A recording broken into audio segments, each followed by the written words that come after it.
Hi everyone, today I am discuss about power consumed by AC circuit. AC circuit के द्वारा कितनी power consumed की जाती है, तो आज इसको डिस्कस कर रहे हैं हम। तो देखो, किसी इलेक्ट्रिक सर्किट है, एसी सर्किट है, पहले इलेक्ट्रिक सर्किट की बात करते हैं जनरल। उसमें जो एनर्जी स्पेंड होती है, खर्च होती है, उसकी रेट को हम क्या कहते हैं? पावर कहते हैं। जब किसी इलेक्ट्रिक सर्किट में किस रेट से एनर्जी स्पेंड हो रही है, किस रेट से एनर्जी डिस्ट्रीब्यूटेड हो रही है, उसे हम कहते हैं पावर। डायरेक्ट सर्किट में सपोज टी सेकंड में कितनी, डायरेक्ट डीसी की बात कर रहे हैं हम, डायरेक्ट सर्किट में टी सेकंड में कितनी एनर्जी कंज्यूम्ड होती है, तो वो होती है W equal to V into I into T. ठीक है, तो इतनी क्या होती है एनर्जी कंज्यूम होती है डायरेक्ट सर्किट में। जो एनर्जी क्या होती है कंज्यूम होती है, पोटेंशियल्स, करंट और टाइम पर डिपेंड करती है। लेकिन एसी सर्किट में, जो ये तो है डीसी सर्किट में, लेकिन एसी सर्किट में भी क्या होती है? एनर्जी कंज्यूम्ड होती है। वो कितनी होती है? देखो, एसी सर्किट में जो एनर्जी क्या होती है? स्पेंड होती है, डिसिपेटेड होती है। करंट एवं पोटेंशियल डिफरेंस, करंट एवं पोटेंशियल डिफरेंस के साथ साथ उसके फेस और फेस डिफरेंस पर भी डिपेंड करती है, उसके फेस डिफरेंस पर भी डिपेंड करती है। और ये दोनों क्या होते हैं? पोटेंशियल डिफरेंस और फेस डिफरेंस क्या होते हैं? टाइम के साथ चेंज होते रहते हैं। ठीक है, तो इक्वेशन जो ये है W equal to V into I T, ये क्या होते हैं? इसमें करंट है, पोटेंशियल डिफरेंस है, के बीच का जो फेस होता है, सपोज क्या होता है? फाई होता है। तो उन्हें हम क्या कैसे लिख सकते हैं? जो करंट होती है हम कैसे लिखते हैं? देखो, phi is equal to I not sine omega. क्या ओमेगा टी की जगह मैं क्या लिख सकता हूँ? फाई। देखो, ये ओमेगा टी लिख रहा हूं, इक्वेशन 1। ऐसी इसमें जो आपका ईएमएफ होता है, ई की बात करते हैं, E is equal to E not sine omega T plus 5 इस पर आगे होती है पोटेंशियल। इक्वेशन 2 दे दिया। ठीक है, किसी टाइम की बात करें, किसी इंस्टेंट पर, suppose time interval dt time के लिए हम क्या करते हैं? किसी टाइम dt टाइम इंटरवल लेते हैं, किसी टाइम dt टाइम इंटरवल के लिए जो करंट और पोटेंशियल डिफरेंस की वैल्यू क्या होती है? सपोज कांस्टेंट है मान लेते हैं। तो इस टाइम इंटरवल में, इस dt टाइम इंटरवल में कितनी एनर्जी स्पेंड होगी, डिसिपेटेड होगी, तो कैसे होगा? तो dw वर्क डन। देखो, dw इज इक्वल, हमने पढ़ा था w is equal to v into I into T पढ़ा था। तो स्मॉल टाइम इंटरवल की बात कर रहे हैं, तो dw is equal to v की जगह हम लिख सकते हैं e into I into dt की जगह क्या रखते हैं? dt। यहां से लिखा गया है इसको। dt टाइम इंटरवल में इतनी पावर क्या होगी? कंज्यूम। अब देखो, पूरे साइकिल की बात करते हैं। पूरे साइकिल में क्या होता है? सपोज t टाइम ले रहा है, तो इसका इंटीग्रेशन कर देते हैं पूरे कंप्लीट साइकिल के लिए। कंप्लीट साइकिल की बात करते हैं, ये w is equal to integration 0 to t e i into dt। देखो, e की वैल्यू रख सकते हैं हम और i की वैल्यू भी रख सकते हैं। तो ये क्या होगा आपका? This implies that integration 0 to t e not I not sine omega t plus 5 into sine omega t into dt, ये इंटीग्रेशन होगा। ठीक है, यहां पर तो ई नॉट और आई नॉट क्या होता है आपका? W equal to E not I not तो कांस्टेंट होता है। Integration 0 to t sine omega t plus 5 into sine omega t into dt। अब देखो, इसकी वैल्यू मैं डायरेक्ट पुट कर रहा हूं, मैथमेटिक्स वाले सॉल्व कर सकते हैं, नहीं तो ऐसे लर्न करनी पड़ेगी आपको। इसकी वैल्यू आपको लर्न करनी पड़ेगी। तो इसमें डिफरेंशिएट और इंटीग्रेट करने के बाद ये कितनी आती है आपकी? W is equal to E not into I not. इसको हम, एक बहुत लंबा है आई नॉट ई नॉट, तो यहां पर हम लिख सकते हैं cos phi into D T, cos phi into T upon ये इतना आता है 2, cos phi into T upon 2 आता है। इसको हमने क्या लिखा, W इज इक्वल टू, इसको लिखा E not upon root 2 into I not upon root 2 cos phi into T. देखो आई नॉट रूट 2 से रूट 2 मल्टीप्लाई होगा 2 हुआ, मैंने कुछ ऐसा कर नहीं रखा है, इसको सिर्फ एक्सचेंज कर रखा है। तो अब देखिए यहां पर हम बात करते हैं, क्या इसको रेज कर देते हैं। देखो E नॉट अपॉन रूट 2 क्या होती है, root mean square value of alternating EMF. ये क्या I not upon root 2 root mean square value of alternating current होती है। ये हम जानते हैं, क्या जानते हैं, E root 2 upon is equal to क्या होता है आपका E R M S. E root 2 is equal to E R M S, I root 2 upon I upon root 2 is equal to I R M S. ये हम पहले derivation कर चुके हैं, तो इसको यहां पर लेके आते हैं। W इज इक्वल टू ये आता है आपका E R M S into I R M S into cos phi, ठीक है, cos फाई। तो ये कितना आएगा, E R M S into I R M S into cos phi, इतना आ रहा है आपका, ठीक है, cos फाई। एक टी भी टर्म्स आ रहा है यहां पर, मैंने क्या किया इसमें, ठीक है, ये तो इतना आ चुका है इंटू टी, ये तो वर्क डन आया। तो पावर इज इक्वल टू क्या होती है आपकी, एक कंप्लीट साइकिल में जो पावर होती है P इज इक्वल टू क्या होती है, P एवरेज जो वैल्यू आएगी यहां से, P average equal to W upon T होती है। तो ये आएगा E R M S into I R M S into cos phi upon ये T, एक T है, T से T कैंसिल आउट हुआ, P एवरेज is equal to E R M S into I R M S into cos phi. इतनी power consume होती है, जबकि डीसी सर्किट में हमने लिखा V equal to V into I into T लिखा है। तो डीसी सर्किट में उतना होता है, एसी सर्किट में इसमें एक फेस आ जाता है। एसी सर्किट की पावर इतनी होती है, ठीक है, यानी इसको E R M S into I R M S लिख चुके हैं, या ईवी इंटू आई वी भी लिखते हैं इसको, ऐसी EV into I V into cos phi, ऐसे भी कहीं कहीं सिंबल में यूज किया गया होगा, तो ऐसा लिख सकते हैं, ठीक है। फिर इसमें क्या होगा, इसमें कुछ कंडीशंस आती हैं आपके, कुछ स्पेशल केसेस। यहां पर एक पावर फैक्टर की बात आती है, पहले इस पावर फैक्टर को एक्सप्लेन कर लेते हैं। ये पावर फैक्टर होता क्या है, देखो इसी के अंदर है एक पावर फैक्टर, सब हेडिंग डाल सकते हैं इसके अंदर, क्या, पावर फैक्टर।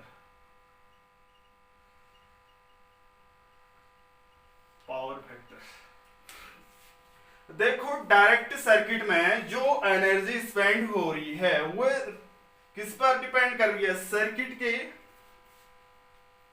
रेजिस्टेंस पर और पोटेंशियल, सर्किट के पोटेंशियल डिफरेंस, और P is equal to V into I से पढ़ रखा है हमने, ये डायरेक्ट करंट में पढ़ा है, डीसी की बात कर रहे हैं, ये डीसी की है, ये एसी की बात है।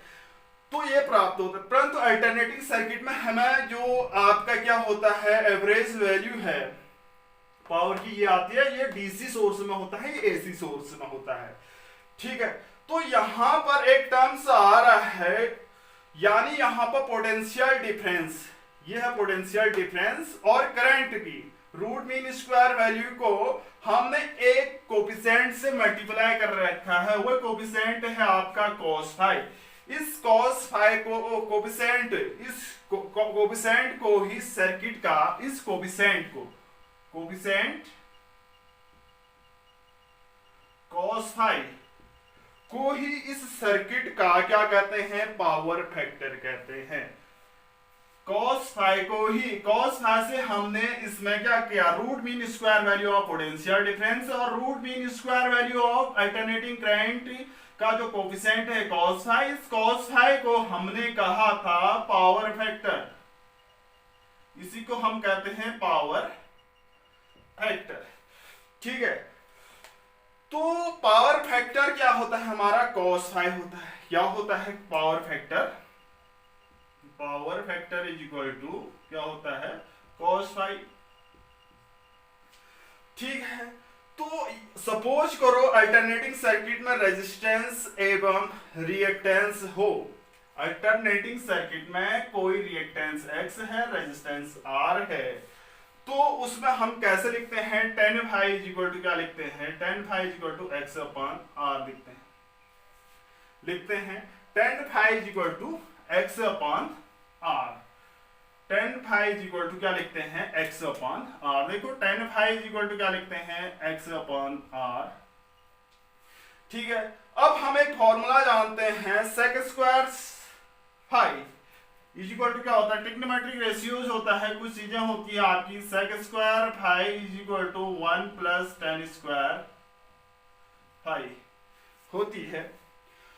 तो sec स्क्वायर फाई हमें cos फाई दे रखा है, cos फाई हमें पता है। देखो 1 प्लस tan स्क्वायर की जगह हम क्या लिख सकते हैं, देखो 1 प्लस tan स्क्वायर की जगह हम लिख सकते हैं 1 plus X square upon R square लिख सकते हैं, या इसका हम एलसीएम लेते हैं तो ये क्या होगा, R square plus X square upon R square. ये तो क्या आया आपका sec square phi, sec square phi इतना आया। ठीक है, अब हमने cos फाई को क्या कहा, पावर फैक्टर कहा। क्या कहा, तो sec phi is equal to, तो sec स्क्वायर यहां से हम क्या लिखते हैं, sec square phi is equal to क्या लिख सकते हैं, tan phi is equal to हमने लिखा था क्या, x अपॉन r। तो sec square phi is equal to हम क्या लिख सकते हैं, z square upon r square. देखो सिंस हम ये भी जानते हैं z square is equal to क्या होता है आपका R square plus X square, R square plus X square, ये जानते हैं। Z square is equal to R square plus X square होता है। देखिए यहीं पर तो sec square is equal to क्या आया आपका, देखो sec square phi is equal to क्या आया आपका, इसकी जगह मैं जेड स्क्वायर लिख रहा हूँ, Z square upon R square. तो sec phi is equal to क्या आया आपका, sec phi is equal to Z upon R. तो यहां से cos फाई लिख सकते हैं, cos phi equal to r upon z। ये cos फाई क्या है आपका, पावर फैक्टर है, एसी सर्किट का power factor. cos phi is equal to r upon z, यानी coefficient of power factor cos phi is equal to r upon z। ठीक है, यहां से हम क्लियर कर सकते हैं, क्या कर सकते हैं क्लियर, यहां से क्लियर ये होता है cos फाई जो है आपका, cos phi equal to r upon z, जो आपका पावर फैक्टर की वैल्यू है सर्किट के रेजिस्टेंस और इंपीडेंस का रेशियो है।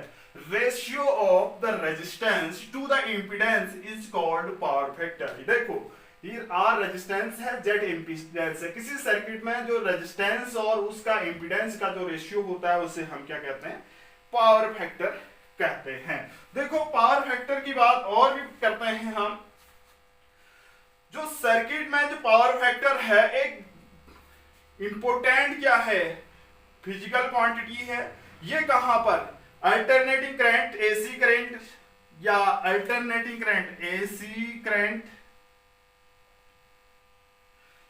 करंट हो गया। सर्किट में आपका क्या, सर्किट मोटर में, या मोटर की बात करते हैं, फैन की बात करते हैं, क्या होता है, फैन है आपकी, चौक कोयल है, चौक कोयल है आपका, इसके अलावा ट्रांसफार्मर है,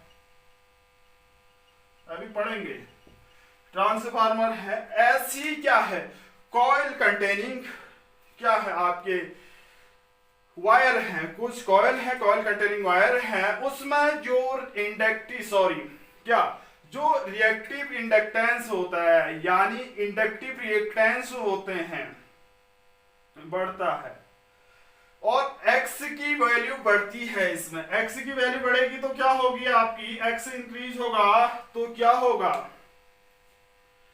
एक्स की वैल्यू बढ़ने से करंट और जो पोटेंशियल डिफरेंस है उसमें क्या होता है, फेज डिफरेंस बढ़ता है। करंट और पोटेंशियल में फेज डिफरेंस फाई इंक्रीज होती है, एक्स वैल्यू बढ़ती है। तो इसके लिए हम कॉस फाई का, तो फलस्वरूप हम कॉस फाई का मान कम हो जाता है, यानी ये क्या होता है, कॉस फाई डिक्रीज हो जाता है, तो वह सर्किट में क्या हो जाता है, एक टाइप का दोष हो जाता है, क्योंकि पावर फैक्टर कम होने से सर्किट में क्या होती है, कम वर्क होगा। पावर फैक्टर कम होने से सर्किट में कम वर्क होगा, अर्थात क्या कहेंगे, इलेक्ट्रिक करंट की एनर्जी, जो इलेक्ट्रिक करंट की एनर्जी का कम उपयोग होगा। ठीक है, इलेक्ट्रिक करंट का कम उपयोग होगा। कब, मैंने कहा था जब कॉस फाई कम होगा, पावर फैक्टर कम होगा, तो क्या होगा, उसमें इलेक्ट्रिक जो करंट की एनर्जी का कम उपयोग होगा। दूसरे वर्ड्स में हम कह सकते हैं, क्या कहेंगे, एक डेफिनिट पावर प्राप्त करने के लिए हम डायरेक्ट सर्किट में जितनी करंट और पोटेंशियल डिफरेंस की आवश्यकता होती है, अल्टरनेटिंग करंट में उतनी ही पावर फैक्टर कम करने में शक्ति के लिए क्या होती है, उतनी ही अधिक करंट और पोटेंशियल डिफरेंस की रिक्वायरमेंट होती है। ठीक है, यानी आपको एसी सर्किट होती है, डायरेक्ट सर्किट है, कहा दूसरे शब्द में हम कह सकते हैं एक डेफिनिट पावर प्राप्त करने के लिए हम डायरेक्ट सर्किट में जितनी आपकी करंट या पोटेंशियल डिफरेंस की रिक्वायरमेंट होती है, अल्टरनेटिंग सर्किट में, अल्टरनेटिंग करंट में वही पावर फैक्टर कम करने के लिए उतनी ही क्या अधिक करंट और पोटेंशियल डिफरेंस की रिक्वायरमेंट होगी। ये तो है आपका पावर फैक्टर। पावर फैक्टर ये इसमें यूज होता है। देखिए पावर फैक्टर, हमने पावर पढ़े थे, पावर फैक्टर के अंदर ही एग्जांपल पढ़ा था। तो पावर फैक्टर हमने पढ़े थे, पी एवरेज जो आई थी हमारी, पी एवरेज आई थी क्या, E R M S into I R M S into cos phi, या ईवी या आई वी कॉस फाई, ऐसा भी लिख सकते हैं। कुछ इसमें केसेस, स्पेशल केसेस स्टडी कर रहे हैं हम, स्पेशल केसेस। पहला केस को स्टडी कर रहे हैं। पहला केस आपका AC circuit containing R, AC circuit containing R. देखो एसी सर्किट कंटेनिंग आर, अगर ऐसा सर्किट है जिसमें ओनली रेजिस्टेंस है, तो उसमें फेज डिफरेंस कितना होता है। देखो ऐसे सर्किट की पावर निकाल रहे हैं, एसी सर्किट की पावर निकाल रहे हैं जिसमें ओनली रेजिस्टेंस आर होता है, तो उसमें फाई कितना होता है, फेज डिफरेंस क्या होता है, ई और बी में 0 होता है। तो P average is equal to क्या होगा उसकी, P average equal to E average into I R M S. तो देखो only resistance containing AC circuit की पावर इतनी होगी, तो average power R is maximum, power in R में मैक्सिमम होती है। इसमें क्या होती है, ऐसे सर्किट की पावर क्या होती है, मैक्सिमम होती है। क्योंकि फेज डिफरेंस फाई 0 होता है रेजिस्टेंस कंटेनिंग एसी सर्किट में। नेक्स्ट केस है आपका AC circuit containing L, inductance, only inductance containing circuit, AC circuit containing L. देखो इसमें फाई कितना होगा, पाई बाय 2 होगा। क्यों होगा, क्योंकि यहां पर फेज डिफरेंस कितना होता है, पाई बाय 2 होता है। तो P average is equal to क्या आ जाएगा, कॉस पाई बाय 2 की वैल्यू क्या होती है, 0 होती है। तो ये क्या होगा आपका 0। देखो इंडक्टेंस कंटेनिंग एसी सर्किट की पावर कितनी होती है आपकी, 0 होती है। इंडक्टेंस कंटेनिंग सर्किट की पावर कितनी होती है, 0 होती है। अब नेक्स्ट थर्ड पॉइंट यहां पर डिस्कस कर रहे हैं, AC circuit containing only capacitance. Third point है एसी सर्किट कंटेनिंग ओनली सी की बात कैपेसिटर कंटेनिंग एसी सर्किट की बात कर रहे हैं। यहां पर भी फाई कितना होता है आपका, पाई बाय 2 होता है, तो पी एवरेज कितना होगा आपका 0 होगा, क्योंकि cos 90 की वैल्यू 0 होती है। तो क्या होगा एवरेज पावर, उस एसी सर्किट की एवरेज पावर जिसमें ओनली कैपेसिटर है उसकी एवरेज पावर क्या होगी 0 होगी, क्योंकि हम ये पढ़ चुके हैं डेरिवेशंस। ठीक है, नेक्स्ट है एलआर सर्किट की बात कर रहे हैं। एलआर सर्किट, एलआर सर्किट की पावर कितनी होगी, एलआर सर्किट की पावर देखो, हमने एलआर सर्किट में पढ़ा था 10 फाई इक्वल टू पढ़ा था 10 phi equal to X L upon R या ओमेगा एल अपॉन आर पढ़ा। ठीक है, ओमेगा एल अपॉन आर पढ़ा। तो यहां से हम cos फाई लिख सकते हैं, यहां से अगर हम cos फाई 10 फाई दे रखा है तो cos फाई लिख सकते हैं। cos फाई इक्वल टू क्या होगा, हम बना सकते हैं राइट ट्रायंगल की हेल्प से भी बना सकते हैं, आर अपॉन क्या square root of R square plus omega square, R upon square root of R square plus omega square L square. cos phi इतना होगा। ठीक है, cos फाई इतना होगा तो एलआर सर्किट की पावर कितनी होगी, एलआर सर्किट की पावर कितनी होगी, P average is equal to E V into I V into cos phi की जगह हम क्या रखते हैं R upon square root of R square plus omega square L square. ये क्या होगी एलआर सर्किट की पावर होगी। ठीक है, नेक्स्ट एलआर सर्किट तो कर दिया, अब आरसी या सीआर सर्किट की बात कर रहे हैं। आरसी सर्किट, आरसी सर्किट क्या होता है आरसी सर्किट, देखो आरसी सर्किट में हमने क्या लिखा था 10 phi is equal to X C upon R, तो 1 upon omega C upon R लिखा था।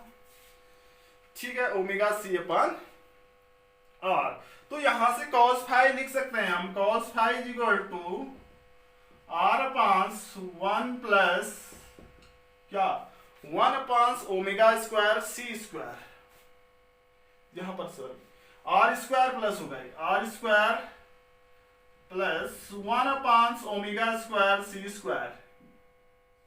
ठीक है, तो इसकी एवरेज पावर कितनी होगी आरसी सर्किट की, P average is equal to E R M S plus into I R M S, sorry V लिख दो, इंटू cos फाई की जगह are upon square root of R square plus 1 upon omega square C square. ये क्या होगा RC circuit की average power होगी। अब एलसीआर सर्किट की एवरेज पावर फाइंड करते हैं। एलसीआर सर्किट की एवरेज पावर लास्ट है आपका LCR, inductance, inductor, capacitor and resistor containing AC circuit की एलसीआर। एलसीआर इसमें 10 फाई जो होता है आपका 10 phi is equal to X L minus X C upon R, omega L minus 1 upon omega C upon R. ये याद हो जाना चाहिए, है इंपोर्टेंट। तो यहां से cos फाई भी लिख सकते हैं हम, cos phi is equal to R upon square root of R square plus omega L minus 1 upon omega C का होल स्क्वायर। ठीक है, तो एलसीआर सर्किट की पावर कितनी होगी फिर, P average is equal to E R M S I R M S into cos phi की value रख देते हैं R upon square root of R square omega L minus 1 upon omega C का whole square. ये क्या होगी average power of LCR circuit, क्या होगी average power of LCR circuit.